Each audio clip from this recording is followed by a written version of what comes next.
जमुआ थाना क्षेत्र के गांजो गांव में एक विवाहिता की संदिग्ध परिस्थितियों में मौत का मामला सामने आया है।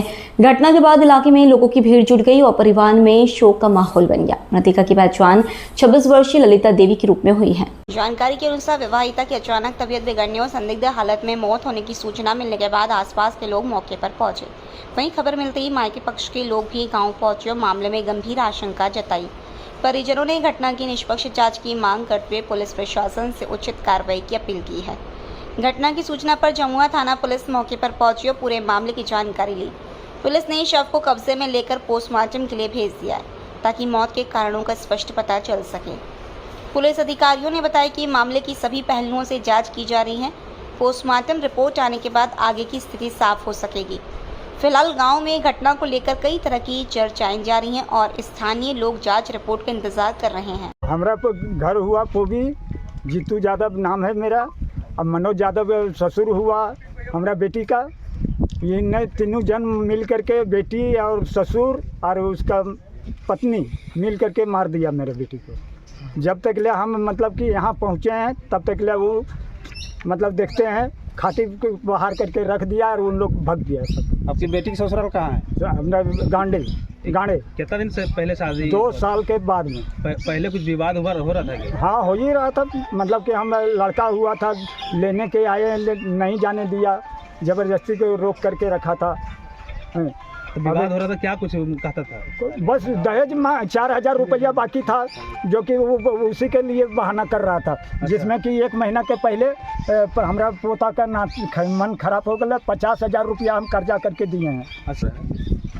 सुबह में हम लोग को जानकारी हुआ जीतू जी के द्वारा कि उनकी बेटी एक यहाँ गांडों में शादी हुआ था और उनको जो है सो फांसी लगा के मार दिया गया।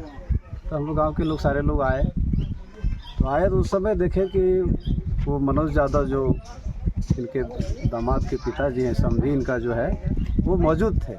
और प्रशासन जो पोस्टमार्टम रिपोर्ट बना रहे थे उस कागजात में उन्होंने साइन भी किया और वहाँ के लोग बताए कि ये है मनोज यादव और इन्होंने ऐसा कांड किया।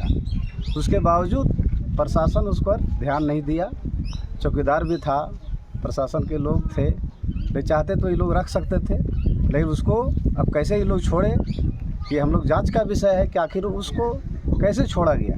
जैसे मेरा घर रामूसरन हुआ। सुबह आज फ़ोन किया हमको कि मेरी बेटी का जो ऐसे कर दिया ये पोबी से।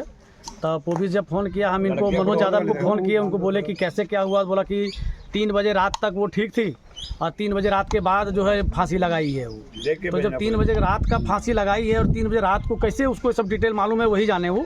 अब यहाँ पे आए तो देखे कि वो है नहीं यहाँ पे, यहाँ से फरार है। यहाँ से उसको ढूंढने की कोशिश कर रहा है प्रशासन के साथ और वो मिले नहीं अभी तक। और जो है ये लड़ाई झगड़ा लमसम करीबन 2-3 साल से, जब से शादी हुआ तब से छोटा मोटा चल ही रहा है। ये बात तो हम लोग जान रहे हैं। हमको बार बार फ़ोन आता था कि इसी तरह लड़ाई झगड़ा हुआ तो लड़ाई झगड़ा में बोलते थे घर का मामला है, निपट जाएगा अपना। किसी तरह से उसको वो नहीं किए, बड़ा जा करके समझे हम लोग। अब इतना हम लोग को नहीं मालूम था कि ये फांसी लगा लेगी सो या इसको जान से मारिए देगा सो। तो ये कौन कौन लोग हैं जो इसमें? मनोज यादव है, उसका पत्नी है, उसकी बेटी है और मुख्य आरोपी तो खुद मेरा दामाद है जो उस लड़की का पति है। वो कभी उसको सुख से रहने ही नहीं दिया। वो हैदराबाद में रह करके भी फ़ोन से प्रताड़ित करता था। बेटी फ़ोन करके कभी कोई रोती थी कि पापा मौसा इस तरह से वो बोल रहे हैं, इस तरह से बोल रहे हैं। तो हम लोग उनको बहुत बार समझाने का प्रयास भी किए कि इस तरह से नहीं आप लोग कीजिए। इतना दूर रहते हैं, दूर से गाली गलौज करना, झूठा सच्चा आरोप लगाना, मतलब प्रताड़ित तो उसको हमेशा किया गया।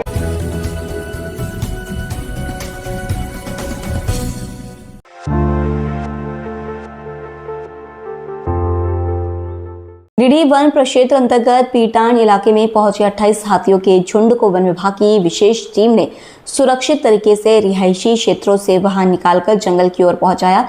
ये अभियान लगातार 2 रात तक चलाया गया, जिसमें अत्याधुनिक ड्रोन तकनीक, QRT वाहन और ग्रामीणों का सहयोग लिया गया। वन विभाग के अनुसार हाथियों का यह झुंड सरिया क्षेत्र की ओर से पीटान के दुधनिया गांव पहुंचा था। मानव और हाथी के बीच किसी प्रकार के टकराव की स्थिति न बने, इसके लिए विशेष ड्राइव अभियान चलाया गया। इस दौरान हाथियों का दुधनिया, कटवारा, कुम्हार लालो, नावाढी, प्रतापपुर, पारसबनी, जंगो, बिशनपुर, खेता डाबर और अंगिया होते हुए उनके प्राकृतिक कॉरिडोर की दिशा में आगे बढ़ाया गया। अभियान के दौरान वन विभाग की टीम लगातार हाथियों की गतिविधियों पर नजर बनाए रही।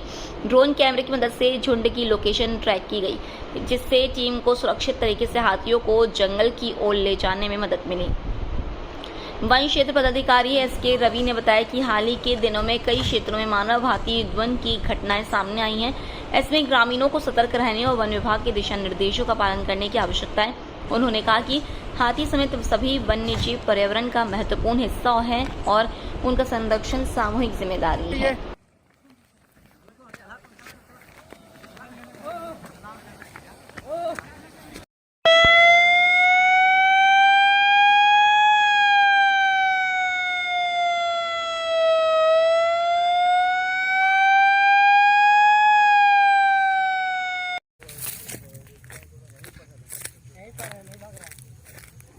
धीरे धीरे जाने दीजिए।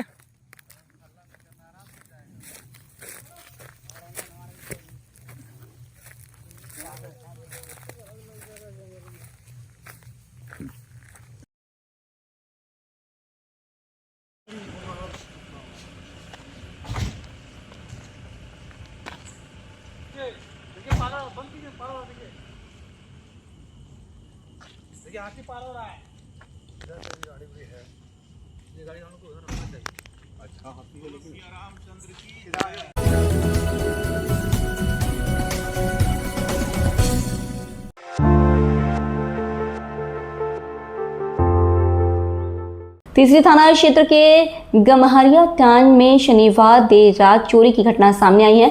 बताया जा रहा है कि अज्ञात चोर छत के पास बने वेंटिलेटर को तोड़कर भारतीय स्टेट बैंक के ग्राहक सेवा केंद्र यानी सीएसपी के अंदर घुस गया। घटना के बाद इलाके में चर्चा का माहौल बना हुआ है। जानकारी के अनुसार चोर ने सीएसपी के अंदर रखे दराज और सामानों की तलाशी ली। वहां कुछ खास हाथ नहीं लगने पर वह पास में संचालित किराना दुकान में पहुंच गया और गले में रखी नकदी लेकर फरार हो गया। चोरी की पूरी घटना दुकान में लगे सीसीटीवी कैमरे में कैद होने की बात कही जा रही है। दुकान संचालक मोनू बंडवाल ने बताया कि रोज की तरह रात में दुकान बंद कर घर चले गए थे। रविवार सुबह दुकान पहुंचने पर वेंटिलेटर टूटा मिला, जिसके बाद अंदर जांच करने पर नकदी गायब होने की जानकारी मिली। बताया जा रहा है कि करीब 10 से 15 हज़ार रुपये की चोरी हुई है। घटना की सूचना मिलने पर तीसरी थाना पुलिस मौके पर पहुंची और जाँच शुरू की। पुलिस ने दुकान संचालक से आवेदन देने को कहा है। फिलहाल सीसीटीवी फुटेज और अन्य तथ्यों के आधार पर मामले की छानबीन की जा रही है। सीसीटीवी लगा है, इसका फोटो है, सब लगा हुआ फोटो आया, इसका फोटो आया, लेकिन मुंह बांधे।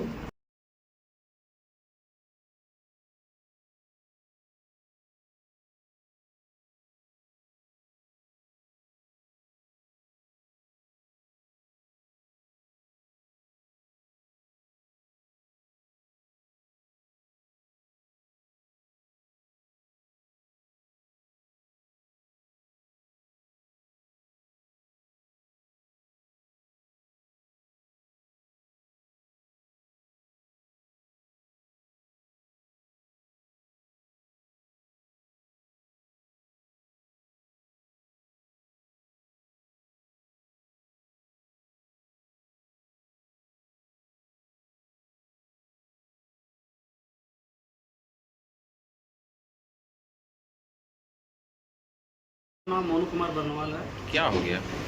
मेरे यहाँ कल रात में चोरी हो गया है। हम जिस सुबह में पर डे आते हैं लमसम 9 बजे, आज भी उसी टाइम में आए हैं।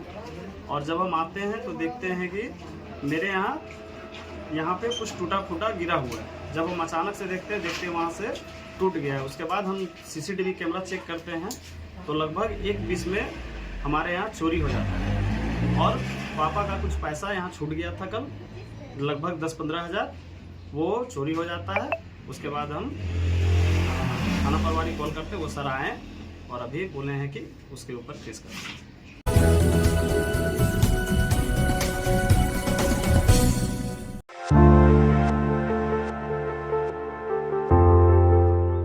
गिरिडीह जिले के महेश लोंडी पंचायत अंतर्गत पपरवा टांड क्षेत्र में स्थानीय युवाओं खिलाड़ियों ने खेल मैदान निर्माण की मांग उठाई है। खिलाड़ियों का कहना है कि इलाके में उचित मैदान नहीं होने के कारण उन्हें क्रिकेट समेत अन्य खेलों के अभ्यास में काफी दिक्कतों का सामना करना पड़ रहा है। प्रभाचार नदी के पास शिव मंदिर के समीप जुटे खिलाड़ियों ने बताया कि खेल प्रतिभा को आगे बढ़ाने के लिए बेहतर सुविधा और सुरक्षित मैदान बेहद जरूरी है। वर्तमान में समुचित मैदान के अभाव में युवाओं को अभ्यास के लिए इधर उधर भटकना पड़ता है, जिससे खेल गतिविधियां प्रभावित हो रही हैं। स्थानीय खिलाड़ियों का कहना है कि यदि सरकार की ओर से यहाँ खेल मैदान का निर्माण कराया जाता है तो आसपास के गाँव के युवाओं को भी इसका लाभ मिलेगा और खेल के प्रति रुचि रखने वाले बच्चों को बेहतर अवसर मिल पाएगा। युवाओं ने प्रशासन और जनप्रतिनिधियों से मांग की है कि क्षेत्र में खेल को बढ़ावा देने के लिए जल्द आवश्यक पहल की जाए। इस दौरान कई स्थानीय खिलाड़ी और ग्रामीण भी मौजूद रहे।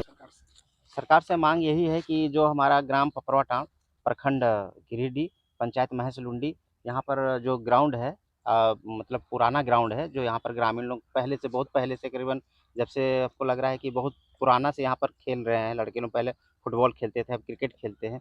अपने मेहनत से इस ग्राउंड को बनाने के बाद ही इतना अब इन लोगों के पास इतना सक्षम नहीं है कि अपने मेहनत से बना पाए। इसीलिए सरकार से अनुरोध कर रहे हैं, जो हमारे माननीय मंत्री, खेल मंत्री जी हैं, कि इन ग्राउंड का जीर्णोद्धार कर दिया जाए, इनका सुंदरीकरण कर दिया जाए, जिससे कि लड़के लोग बढ़िया से यहाँ खेल सके। एक प्रकार का पार्क टाइप से बन जाए और जिसमें फिर कुछ एक्टिविटीज़ और पढ़ने लिखने का भी यहाँ पर लड़कों लोगों का हो जाएगा और खेलने के लिए भी हो जाएगा। सुशांत रविदास, कहाँ का रहने वाले? पपरवाटांड़ निवासी, पंचायत महेशलुंडी, गिरिडीह प्रखंड का रहने वाला हूँ। और क्या समस्या? समस्या यही है कि बच्चों लोग को और हम लोग को खेलने में बहुत सारा प्रॉब्लम आ रही है, जिसके कारण ग्राउंड पहले से था, हम लोग बनाए हुए थे, खेल रहे थे, और धीप धाप के कारण हम लोग थोड़ा नहीं खेल पा रहे हैं। जिसके लिए हमको खेल मंत्री से निवेदन है कि सुंदरीकरण और जीर्णोद्धार का समतलीकरण कर दिया जाए।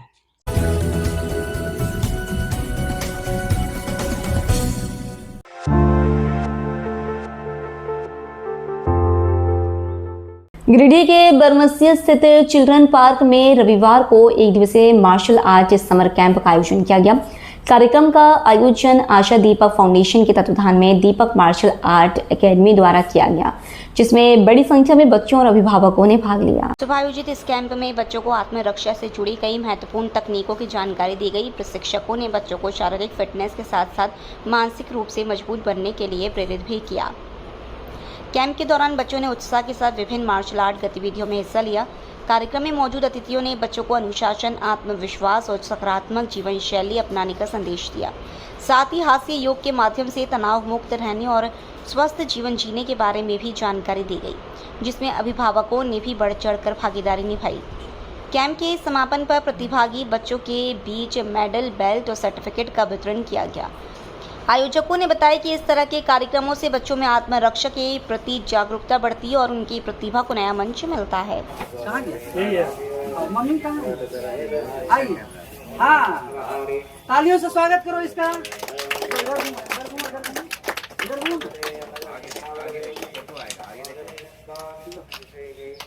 देखो वहाँ सामने देखो,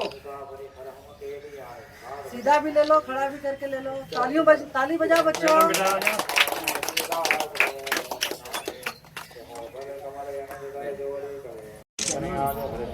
भास्कर के पास जाती है।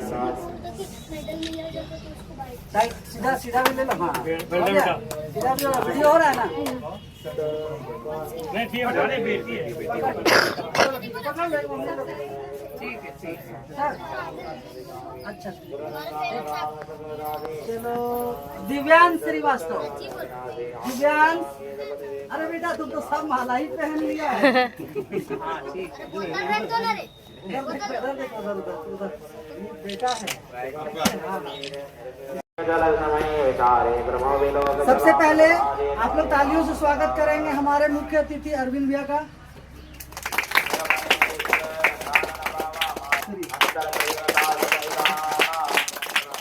और हमारे झारखंड सेक्रेटरी, जो पूरे झारखंड के सभी जिलों में काम हो रहा है जिनका, और कराटे में बच्चों को करीब 20-25 साल से लगातार इस क्षेत्र में बढ़ाने का काम किए हैं और अभी तक लगभग 100 के आसपास ब्लैक बेल्टर को तैयार कर चुके हैं। तो नारायण कुमार महतो जी का मैं स्वागत करता हूँ। तालियों से स्वागत करो। ताली बजते रहना चाहिए इनका। के यादवी आ जाओ तुम्हारी बात। हम देंगे।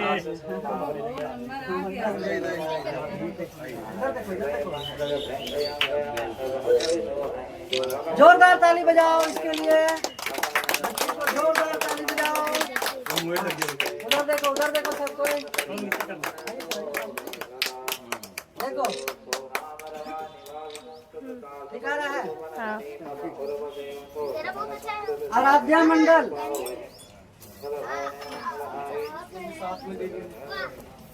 साथ में आराध्या बना हुआ तो है, आराध्या आराधिति दोनों का पहन के आने दीजिए, इसको होने दीजिए, उसका दोनों का साथे करवा देंगे फोटो भी। चलो ताली बजाओ जोरदार।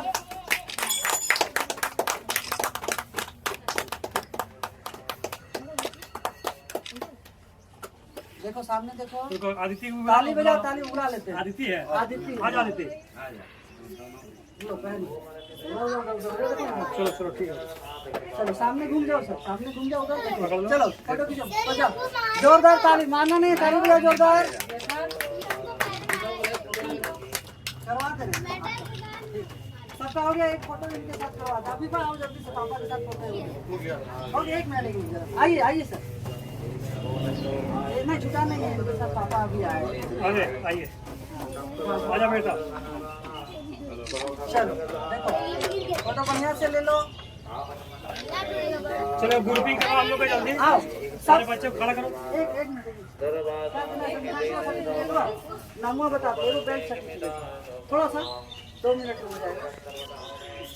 श्वेता कुमारी, ये बेल्ट का सर्टिफिकेट है। Black belt, brown belt. कौन बेल्ट का है सर इसका? Brown belt. पहले सर्टिफिकेट लो, उसके बाद आओ। ब्राउन बेल्ट है ना? हाँ लो, यहाँ सामने आप दिखाओ। आइए नारायण सर, आप आइए। कौन आइए।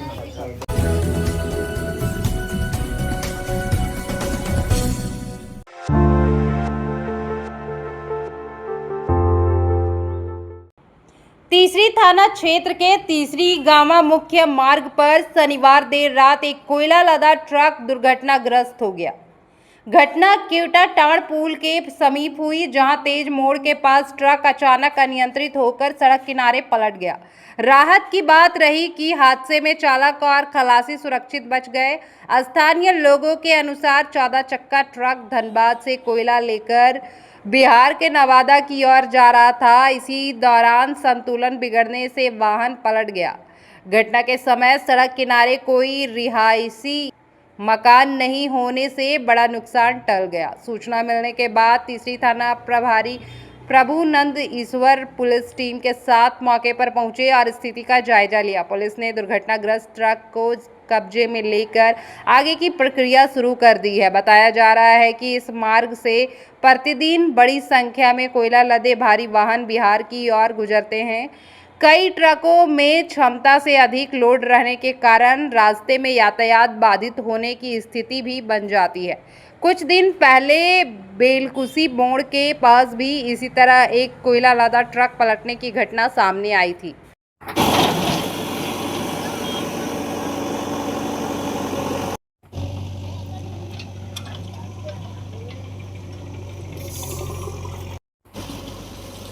आजे पलटल सुबह 10 बजे आजे ना।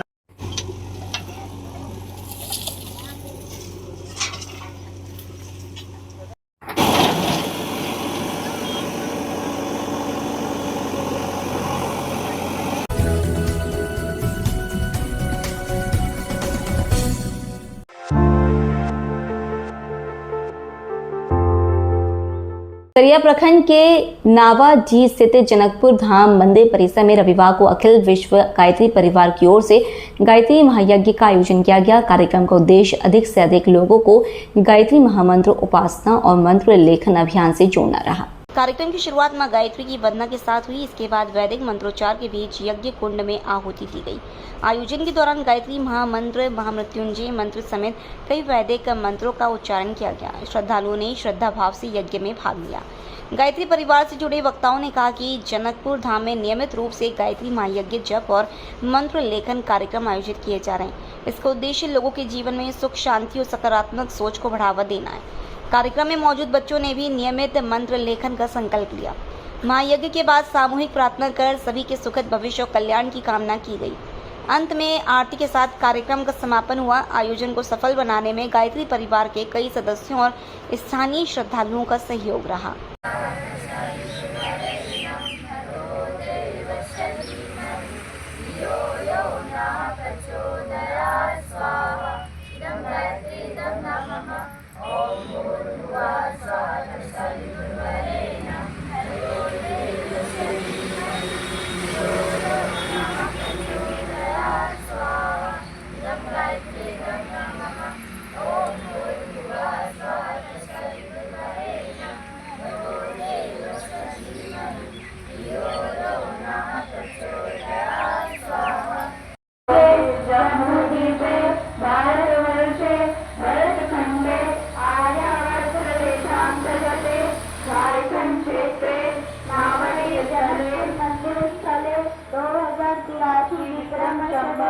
संवत्सरे मासानां मासुत मासे चैत मासे ज्येष्ठ मासे कृष्ण पक्षे अष्टमी तिथो रविवार कश्यप गोत्र उत्पन्न अपना नाम ले।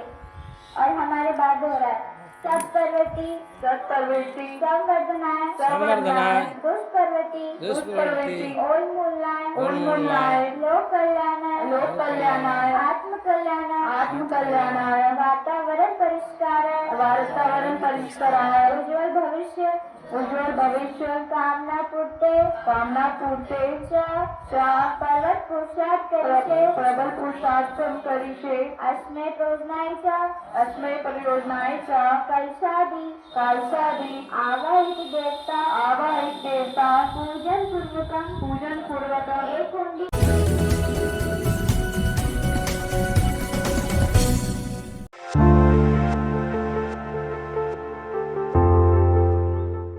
गिरिडीह के बरमसिया स्थित भरनवाल सेवा सदन में मतदाता सूची के विशेष पुनरीक्षण कार्यक्रम के तहत आयोजित 2 दिवसीय कैंप का रविवार को समापन हो गया। इस दौरान भाग संख्या 74 से 77 तक के मतदाताओं के वोटर कार्ड और मतदाता सूची में दर्ज विवरणों का सत्यापन किया गया। कैंप पहुंचे मतदाताओं ने अपने नाम, पता और अन्य जानकारियों की जांच करवाई। जिन लोगों के दस्तावेजों या सूची में किसी प्रकार की त्रुटि पाई गई, उनके लिए बीएलओ की ओर से आवश्यक प्रपत्र भरवाए गए। साथ ही कई मतदाताओं का ऑनलाइन वेरिफिकेशन भी किया गया। बीएलओ दिनेश कुमार राय ने बताया कि उपायुक्त गिरिडीह के निर्देश पर विशेष पुनरीक्षण कार्यक्रम के तहत यह सत्यापन अभियान चलाया गया। उन्होंने कहा कि 23 मई को सभी संबंधित मतदान केंद्रों पर अनमैप्ड मतदाताओं की सूची प्रकाशित की गई थी, जिसके बाद 2 दिनों तक सत्यापन का कार्य किया गया। कैंप के दौरान भाग संख्या 74 की बीएलओ रेखा श्रीवास्तव, भाग 75 की उमा देवी, भाग 76 के दिनेश कुमार राय और भाग 77 की रजनी देवी मौजूद रहीं। प्रशासन की ओर से मतदाताओं से समय पर अपने विवरण की जाँच कराने की अपील भी की गई।